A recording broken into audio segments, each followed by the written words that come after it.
two-handed cradle toss, put a bited throw line through the ring of your throw ball. Hold one bite in each hand, swing the ball between your legs and throw with the spreading motion of the arms.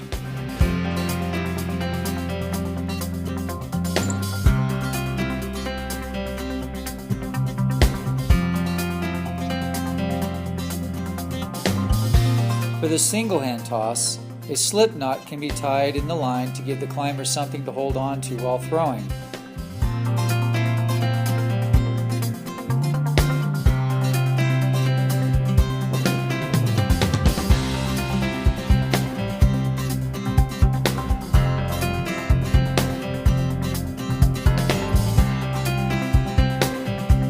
You can also avoid the slip knot by simply biting the line with your fingers as shown here.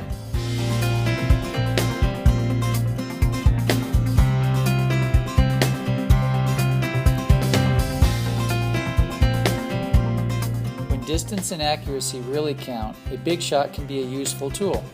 Place the throw ball in the center of the big shot pouch.